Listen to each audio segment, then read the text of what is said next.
Eliana Reis, bom dia, com quem falo? É que eu queria comprar uma passagem.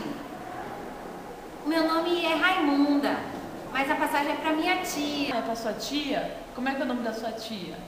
Minha tia Abigail. Sim. Ah, dona Abigail? Legal, legal. Ela vai viajar pra onde? Isso, moça. Eu queria ir pra Vitória. Ah, pra Vitória. Nossa. Ah, Vitória é legal. Ela vai gostar de lá. Vai passear.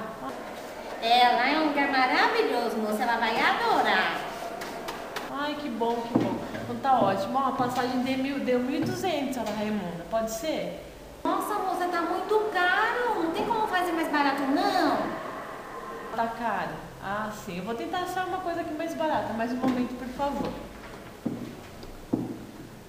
Olha, aqui eu consegui achar uma por R$900. Mas isso é o mais barato que eu consigo. Pode ser? Ah, esse preço tá ótimo, moça. Obrigada, tá? Ah, legal, Sara Raimunda. Então tá bom. Ó, tô enviando a passagem pra senhora, tá? É só fazer o pagamento na casa lotérica. Tudo bem?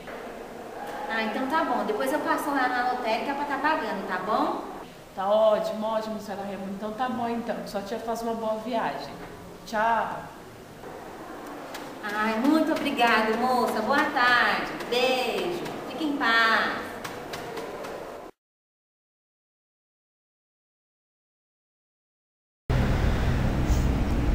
Vitória da Conquista que me aguarde. Ai, meu Deus. Esse avião demora demais. Pelo amor, viu?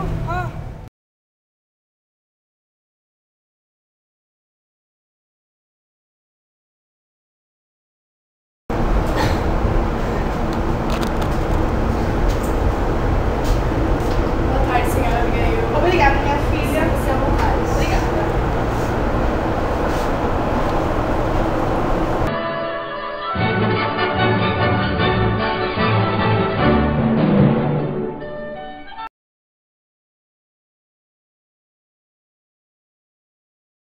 Bom dia, senhoras e senhores. Aqui quem fala é o comandante. Sejam bem-vindos à Vitória do Espírito Santo. Espírito Santo! Eu não acredito numa coisa dessa, meu Deus do céu! O que eu vou fazer? Eu queria ver a Vitória da Conquista! Como que eu me paro desse avião, meu Deus do céu? Eu vou desmaiar! Calma, senhora, eu vou desmaiar! o que tá acontecendo? Eu queria ver a Vitória da Conquista na Bahia, minha filha! Como que eu me paro na Vitória do Espírito Santo? Quem comprou passagem pra senhora? Foi minha sobrinha!